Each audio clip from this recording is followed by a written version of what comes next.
PT KB Pharma bekerja sama dengan radio kesayangan Anda mempersembahkan Sandiwara Radio Saur Sepuh.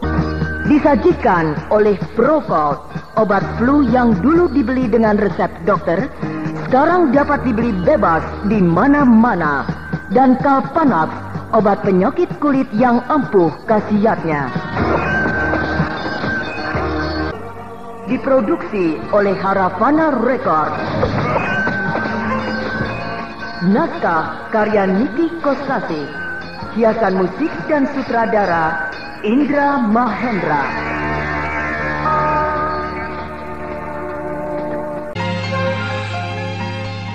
Saya khawatir Ibunda sakit. Aku juga. Kemarin siang dan tadi malam aku tidak berkunjung ke Kaputren ini menjumpai ibuku. Nah, Mban, tentu kau melihat keadaan ibuku. Bagaimana keadaannya?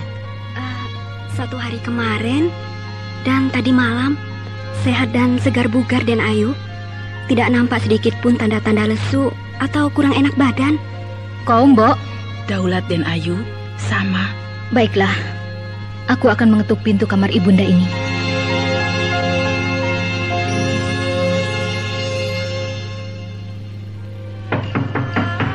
Ibunda, ini Ananda Garnis. Tidak ada jawaban. Kak Garnis, ketuk lagi. Ya. Ibunda? Ibunda? Kenapa tidak ada jawaban? Sudah jelas, Ibunda sakit. Sebaiknya kita buka saja.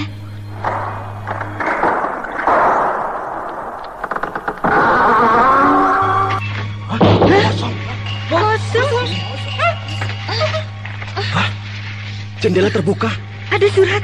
Iya, secarik daun lontar tergantung pada kunci jendela. Surat apa ini? Kak Garnis, coba baca. Ya. Bentar, aku kecewa besar. Untuk itu aku pinjam ibumu, Lasmini. Ibunda dibawa Lasmini. Celaka. Parah, Lasmini menculik ibuku. Aku bunuh dia. Aku bunuh Lasmini. Aku bunuh. Sudah aku bilang, Lasmini perempuan sinting. Otaknya tidak waras. Jangan sekali-sekali diberi hati. Buktinya sekarang. Kau selalu memberikan harapan pada dia, Bentar. Kau terbius oleh kecantikan dan kemontokan tubuhnya. Akibatnya, dia menginjak-injak kepala kita. Menculik Ibunda Pramita di dalam keputren di depan hidung kita. Tenang, Kak Garnis. Jangan membabi buta. Saya tahu watak Lasmini. Serahkan semuanya pada saya. Tidak. Aku tidak mau tinggal diam. Aku akan mencari Lasmini sampai dapat. Dan aku sendiri yang akan membunuh dia. Kak Garnis, sabar. Sabar. Ibu kita diculik. Masihkah aku harus bersabar? Tapi, haruskah terjadi pembunuhan? Kenapa? Kau tidak mau Lasmini mati? Berarti kau benar-benar mencintai dia. Bukan begitu, Kak Garnis. Dengar, Bentar. Perbuatannya sudah melewati batas. Selama ini aku bersikap diam. Tidak pernah mau tahu hubunganmu dengan Lasmini. Tapi sekarang aku tidak akan diam. Dan akulah yang akan membunuh Lasmini.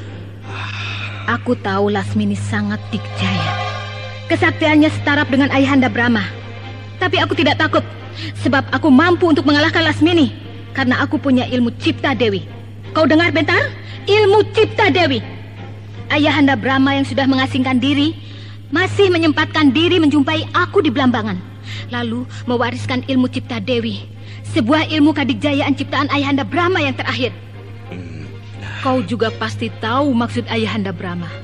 Mengapa dia menurunkan ilmu Cipta Dewi kepadaku? Tak lain dan tak bukan untuk menandingi Lasmini yang memiliki ilmu Cipta Dewa. Dengan perkataan lain, yang diberi izin untuk membunuh Lasmini oleh Ayahanda Brahma adalah aku. Akulah yang harus menamatkan riwayat Lasmini. Aku akan berangkat sekarang juga mencari Lasmini. Terserah kau, aku tidak mau tahu.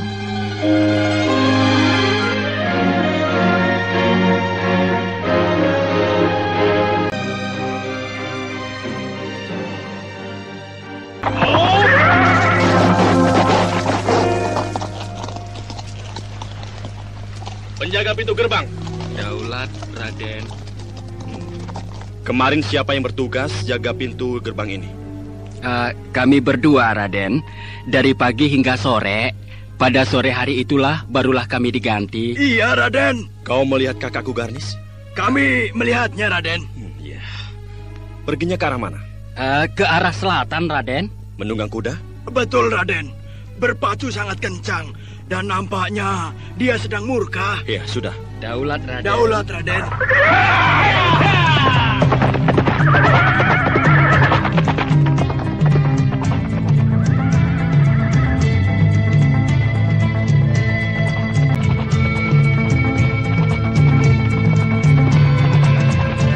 Wah, ada apa ya? Hah? Maksudmu? Kemarin, Den Ayu Garnis memacu kuda dengan kencang. Wajahnya muram, Wah. seperti sedang murka dan berduka. Lalu tadi, Raden Bentar juga begitu. Wajahnya muram. Sedang ada apa ya? Lah, biasa, Kang. Orang penting kan tentu banyak urusannya. Dan kelihatannya mau keluar kota. Pasti ada perkara di tempat jauh yang harus diselesaikan. Dan biasanya untuk jangka waktu yang lama. Mereka keturunan pendekar yang gemar mengembara. Alah, biar sajalah. Kita mah orang kecil. Urus saja tugas kita. Iya.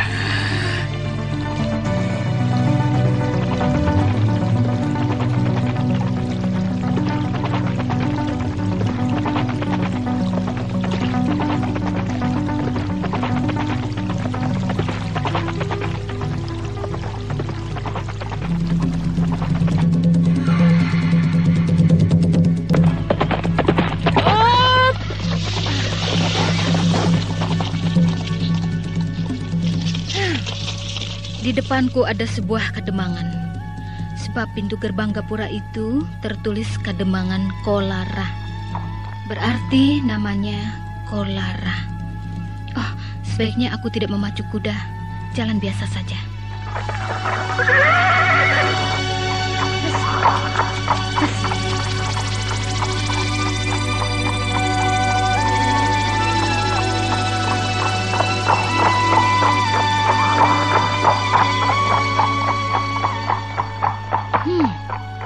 Kademangan Kolara ini besar juga dan cukup ramai. Nah, itu ada tukang membuat ladam. Kebetulan, ladam kaki kudaku sudah aus.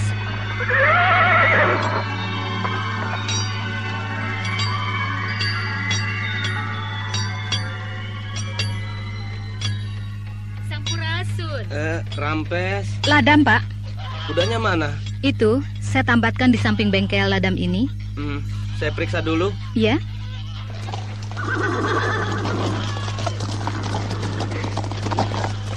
Wah, empat-empatnya rusak. Ya, ladam keempat kaki kuda saya ini semuanya sudah aus. Kelihatannya sehabis menempuh perjalanan yang jauh sekali. Empat-empat ladamnya sampai tipis begini. Iya. Ganti semuanya? Ya, ganti saja semuanya. Baik. Berapa ongkosnya? 3 ringgit. 3 ringgit? Mahal amat. Besinya sekarang mahal, Neng. Iyalah. Ongkos pasangnya 1 ringgit, Neng. Pakai ongkos pasang? Ya, tentu saja, Neng. Bukankah harga ladam sudah termasuk ongkos pasangnya? Oh, lain dong, Neng, lain. Gila, pasang ladam sampai 4 ringgit. Ya sudah, pasang. Daripada kaki kudaku rusak. Baik, Neng.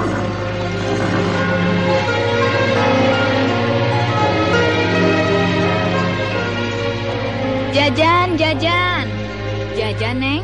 Jajannya apa saja? Oh, macam-macam, Neng. Ada lepet, buras, ranginang, keripik. Buras saja 3, sama keripik. Keripik apa ini? Keripik gadung, Neng. Ya, sekantung. Baik, Neng. Ini, Neng. Berapa? 15 ketip. Apa? Buras 3, keripik sekantung 15 ketip. Burasnya 1, 3 ketip. Keripik gadung sekantung 6 ketip. Jadi ya semuanya 15 ketip. Dan mahal banget. Nih uangnya. Terima kasih, Neng. Sinting. Di sini apa-apa mahal. Maklum, Neng. Zaman lagi susah. zaman susah. Iya, Neng. Apa-apa mahal. Dan barangnya tidak ada lagi. Kalaupun ada, rebutan, harus antri. Tuh, itu tuh, seperti itu. Mana? Itu, di depan warung Jumadi. Orang sedang antri beli beras. Oh iya, Kademangan Kolara ini termasuk wilayah kerajaan mana ya? Kerajaan Ajong Kidul, Neng. Rajanya siapa? Baginda Tugalan. Katakan sama rajamu, kalau ngatur kerajaan yang benar, masa beli beras saja sampai antri? Neng ini ada-ada saja. Dulu di kerajaanku juga pernah mengalami begitu. Pernah kekurangan beras, sampai harus beli dari kerajaan lain. Tapi berkat kemampuan raja kami yang pandai dalam ilmu pertanian dan juga didukung oleh para petani yang rajin dan tidak kenal lelah, maka sekarang kami sudah bisa mencukupi kebutuhan beras. Bahkan berlebihan, sampai bisa membantu kerajaan lain yang kekurangan beras. Neng ini orang mana? Madangkara. Oh, dari Madangkara. Sudah, Pak. Sudah, Neng. Sudah. Bagus. Nih, uangnya 4 ringgit. Terima kasih. Terima kasih, Neng. Saya lihat keadaan tanah di sini subur. Kenapa jadi susah beras? Entahlah, Neng.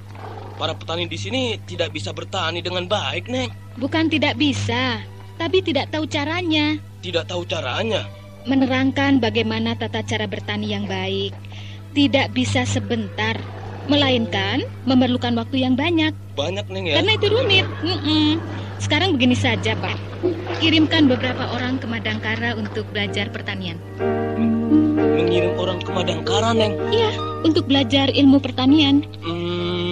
Banyak dari kerajaan-kerajaan lain yang mengirimkan orang ke negeriku, kerajaan Madangkara, untuk belajar ilmu pertanian. Iya, memang saya dengar kerajaan Madangkara hasil pertaniannya baik sekali, Neng. Ya, dulu tidak. Oh, dulu tidak, Neng? Iya, benar. Oh, ya. Raja Madangkara yang pertama terlalu mencurahkan perhatian kepada hal-hal yang menyangkut hubungan dengan kerajaan-kerajaan lain. Oh. Sehingga bidang pertanian terbengkalai. Akhirnya bahan makanan tidak ada. Beli beras, antri. Beli garam, antri. Pokoknya beli apa saja dijatah. Ya, kehidupan jadi susah. Oh, begitu, Neng, ya? Tapi Raja Madangkara yang kedua benar-benar arif dan bijaksana. Bidang pertanian mendapat perhatian yang besar. Dengan sungguh-sungguh ilmu pertanian dipelajari dengan teliti dan seksama. Juga didukung oleh para petani yang giat dan rajin, tanpa kenal lelah, bekerja, melaksanakan apa yang diberikan oleh para pembimbing dari kerajaan. Begitu. Dan hasilnya sangat mengagumkan. Nah, sekarang di negeri saya, kerajaan Madangkara, persediaan bahan makanan lebih dari cukup. Bahkan yang dulu sering mendatangkan beras dari kerajaan lain, sekarang malah mengirim. Membantu kerajaan-kerajaan lain yang kekurangan bahan makanan. Bagus ya. Ya. Sudah ya, Pak ya? Saya permisi. Baik, Neng.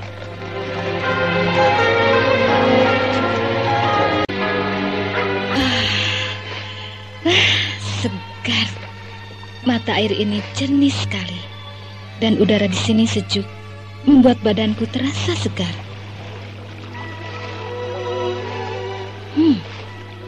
Ada orang yang sedang memperhatikan aku dari balik semak-semak di sana itu.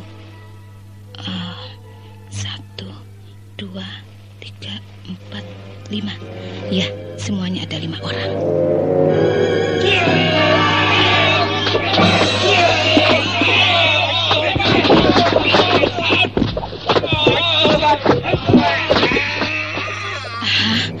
Apa yang terjadi? 5 orang laki-laki yang sedang mengintai aku tiba-tiba berteriak-teriak kesakitan dan terlempar keluar dari semak-semak. Jungkir balik tidak karuan, seperti ada yang menyerang mereka. Ataukah mereka tiba-tiba diseruduk gajah? Oh, Raspati. Garnis, apa kabar? Kau ada di sini? Ya, aku mau pergi ke Kademangan Kolara. Tiba-tiba aku lihat ada 5 orang yang mencurigakan sedang melakukan pengintaian. Dan rupanya yang sedang diintai adalah kau. Ya, terpaksa aku bertindak. Maaf, Aku telah mencampuri urusanmu. Dengan mudah aku bisa melumpuhkan kelima orang itu. Lalu kenapa kau bertindak? Dengan begitu, sama saja kau merendahkan aku, menganggap aku bocah ingusan yang tidak bisa apa-apa. Tidak tahu ya, kenapa tiba-tiba saja aku ingin membantu kamu. Aku tahu, 5 orang itu komplotan berandalan di Kademangan Kolara. Lalu, kenapa kau berurusan dengan mereka? Itu urusanku. Garnis, mau kemana? Kemana saja?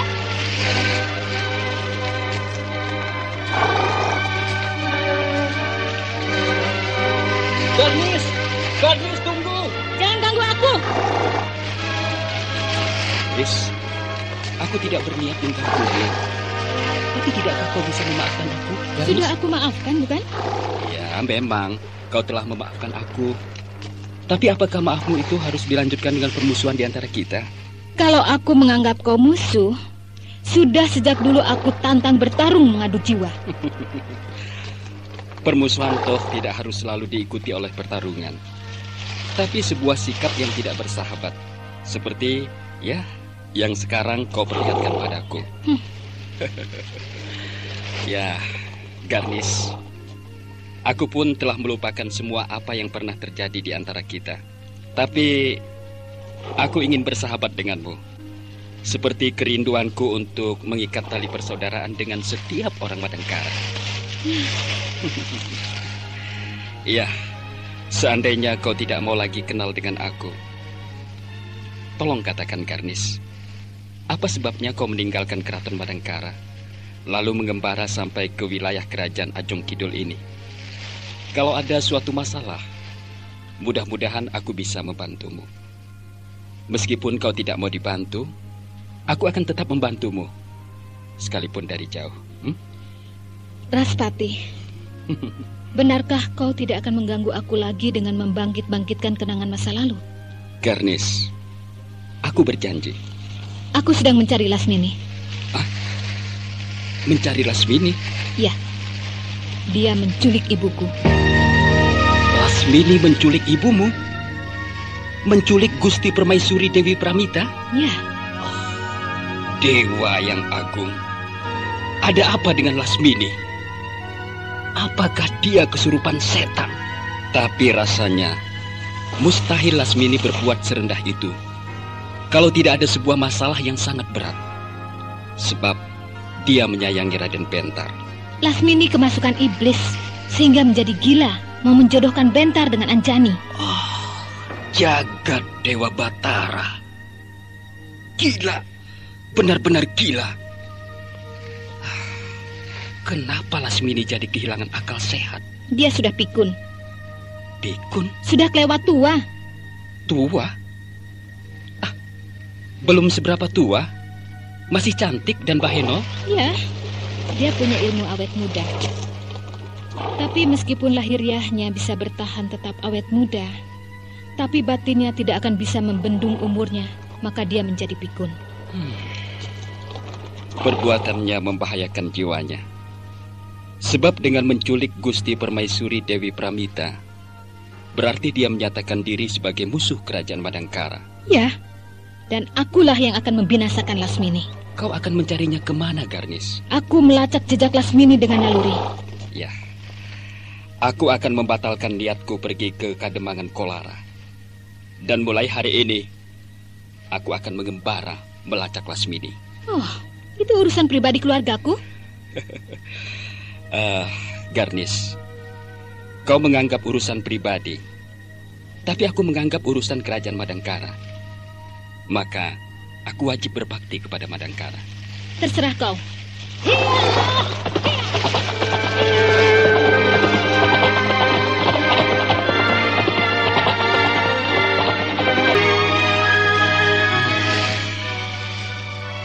Ya, Garnis memang memiliki watak yang keras. Tapi aku tahu, dia sebenarnya tidak keberatan aku turut menyertainya di dalam pengembaraannya mencari Lasmini. Ya, baiklah. Aku akan mencari kuda, dan aku kejar dia.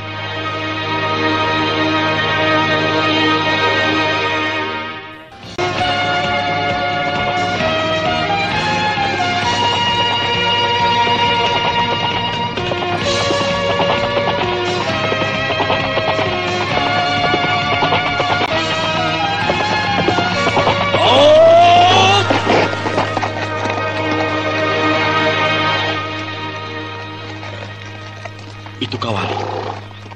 Di Kadipaten Kawali itu, mudah-mudahan aku bisa memperoleh keterangan tentang Lasmini. Sebab Kadipaten Kawali adalah tanah tumpah darah Lasmini. Di sanalah dia dilahirkan dan dibesarkan. Jadi, tentunya dia punya sanak kadang dan kerabat cukup banyak.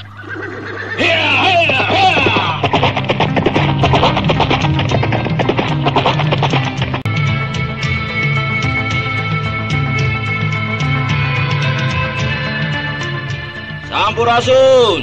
Rampes. Raden Bentar. Apa kabar Pak Ukat? Baik-baik saja, Raden. Waduh, lama sekali tidak bertemu. Sekarang Raden sudah dewasa, semakin bertambah ganteng saja. Saya kira Raden sudah lupa kepada saya. Oh, tidak mungkin Pak Ukat. Karena Pak Ukat adalah tukang membuat perhiasan yang paling terkenal di Kawali ini. Dan menjadi langganan saya dan Lasmini kalau kami beli perhiasan.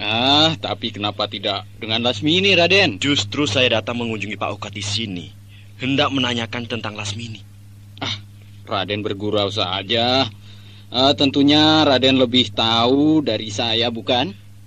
Pak Ukat, setelah dia pindah ke Tegal Paku Jajar, hanya ada satu tempat yang menjadi tempat tinggalnya yang tetap, yaitu di Gunung Lawu.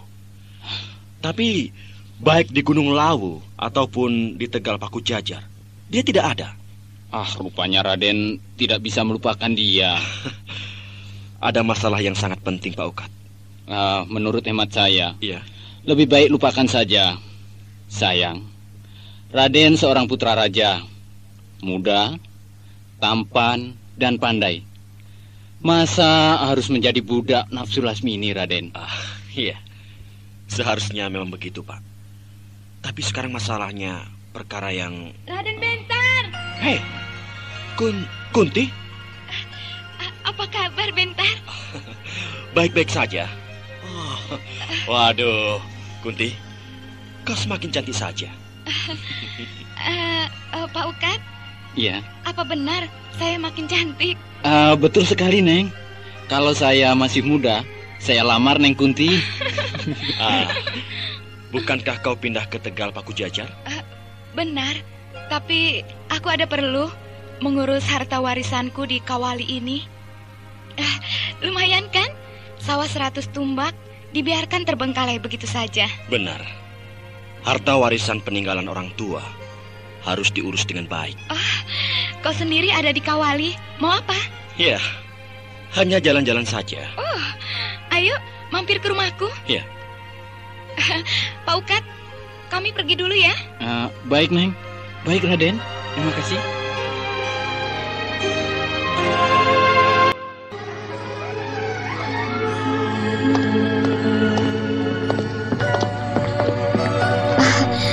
Inilah rumahku, Bentar. Rumah ini besar dan bagus, tapi kurang terawat. Agak kotor dan berantakan. Setelah 1 tahun yang lalu, ayahku meninggal. Rumah ini terbengkalai. Oh ya? Karena 4 orang anaknya, yaitu aku dan 3 orang saudaraku, semuanya sudah pindah dan menetap di Paku Jajar. Kunti, seharusnya kau titipkan rumah ini kepada salah seorang sanak kadang yang berada di Kawali ini. Hal itu sudah aku lakukan, tapi kerabatku itu tidak mau menempati rumah ini. Loh, kenapa? Dikasih rumah yang besar dan bagus seperti ini kok tidak mau? Apakah kerabatmu itu orang yang kaya raya, sehingga tidak butuh rumah mahal seperti ini? Bukan itu masalahnya. Lalu? Takut. Takut? Takut apa? Takut kepada Juragan Tamarakan. Siapa Juragan Tamarakan itu? Dan kenapa harus takut kepadanya? Juragan Samangka mengancam akan membunuh siapa yang berani menempati rumah ini. Sebentar. Aku bingung. Rumah ini milik ayahmu, bukan? Benar. Seharusnya yang berhak mengatur rumah ini kau sebagai ahli waris yang syah, atau ketiga saudaramu itu. Betul. Tapi Juragan Tamarakan berani mengancam. Apa haknya? Dia pamanku, adik kandung ayahku. Seorang paman tidak punya hak untuk memiliki harta warisan milik kakaknya almarhum. Yang paling berhak adalah anak-anaknya. rumah ini sudah dijual oleh pamanku. Dijual? Iya. Itu menyalahi aturan. Entahlah, kenapa pamanku berbuat begitu. Aku sendiri tidak mengerti. Mungkin dikiranya kami, anak-anaknya sudah menetap di Tegal Paku Jajar. Sudah tidak peduli. Itulah makanya dia berani menjualnya. Tapi tidak boleh begitu. Seharusnya dia terlebih dulu merundingkannya dengan kau dan saudara-saudaramu yang lain. Iya, seharusnya memang begitu. Tapi pamanku itu lancang. Rumah, sawah, kebun, tanah, semuanya dijual. Wah, kacau. Itulah makanya aku datang ke sini. Iya. Kalau begitu rumah ini dalam sengketa. Juga sawah, tanah dan kebun. Benar, tapi sudah beres. Sudah beres? Iya, aku dipanggil oleh Kanjeng Adipati Kawali. Juga pamanku dipanggil. Karena aku memiliki surat-surat yang resmi. Maka aku yang menang. Ya, syukurlah kalau begitu. Tapi belum berakhir. Masih ada buntutnya. Masih ada buntutnya? Orang yang membeli rumah ini berikut sawah, tanah, dan kebun dari pamanku tidak terima. Dia menuntut ganti rugi kepada pamanku. Rupanya pamanku tidak punya uang. Akhirnya aku yang ditekan. Pamanku memaksa aku untuk melepas semua harta warisan ayahku. Sedangkan orang itu mengancam akan membakar rumah ini. Bahkan katanya mau membunuh aku. Wah. Kalau begitu, Kunti. Iya. Kau sedang punya masalah besar. Iya benar. Dan sebenarnya aku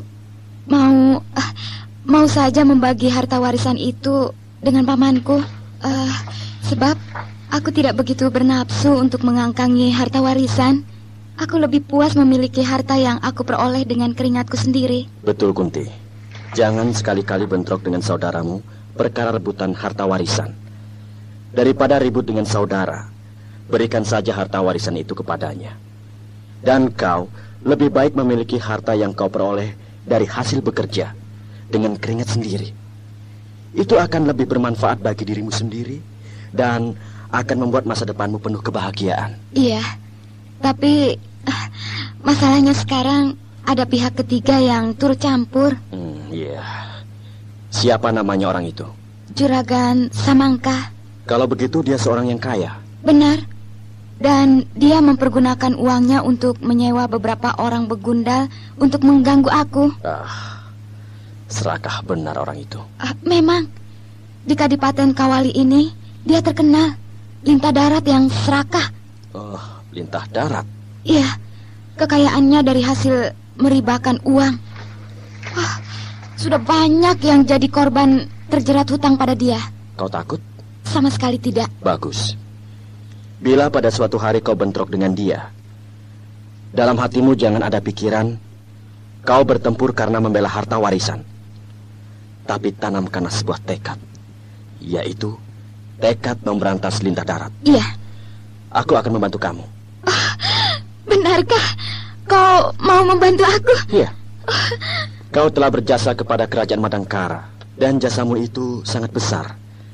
Karena kau turut serta memadamkan perang saudara di Madangkara ketika terjadi peristiwa sengketa tanah leluhur. Itu kan hanya kebetulan saja. Aku sedang jalan-jalan melancong ke Madangkara. Di sana sedang terjadi perang saudara.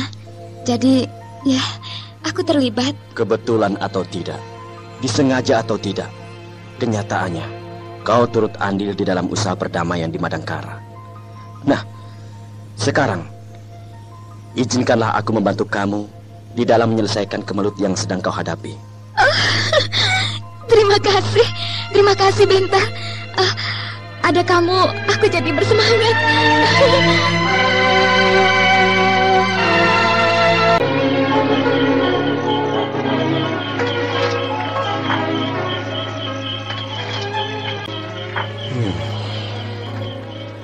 Malam ini cerah sekali. Langit lengang. Bintang-bintang bertaburan di angkasa. Jalan-jalan yuk. Jalan-jalan? Daripada bengong, mendingan jalan-jalan. Di perempatan jalan, bajigurnya enak. Boleh juga. Ayo. Jalanan mulai sepi. Iya. Soalnya sudah mulai malam. Iya. Sebentar. Ada apa? Kembali. Kembali? Iya. Kembali ke rumahmu. Kenapa? Ada yang ketinggalan? Aku punya firasat buruk terhadap rumahmu itu. Firasat buruk? Iya. Wah, jangan-jangan rumahku disatroni anak buah Juragan Samangkah. Itulah yang aku cemaskan. Ayo, kita kembali. Ayo.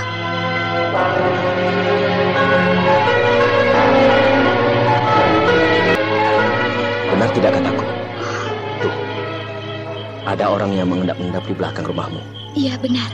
Orang itu berpakaian hitam-hitam. Dan aku rasa bukan hanya dia seorang, tapi masih ada beberapa orang lagi temannya. Pasti mereka anak buah Juragan Samangkah. Oh, ada lagi. Berjongkok di bawah pohon pisang. Di sebelah sana juga ada. Tuh, ada 2 orang. Jadi semuanya ada 4 orang. Ayo kita sergap. Jangan dulu. Kita tunggu apa yang akan mereka perbuat. Iya. Mut, Samutut. Jangan ribut di sini. Sini. Orangnya di... Jangan keras-keras, tolong, goblok. Kau ini tidak tahu keadaan. Kita ini sedang melakukan pengintaian. Kalau kau berteriak-teriak di sana, di hutan, boleh. Maaf. Maaf. Nah, bagaimana? Orangnya tidak ada. Betul? Ya, betul. Saya dan si Lantung sudah memeriksa seluruh rumah itu. Sepi. Tidak ada seorang pun di dalam rumah itu. Bagus. Ayo, kita masuk ke dalam rumah itu. Ya, ya. Lantung. Ya. Bangga marah. Ya. Jangan bengong saja. Goblok. Iya. Banyak nyamuk. Nyamuk diusirin. Ayo, ikut aku. Semuanya masuk ke dalam rumah itu. Iya.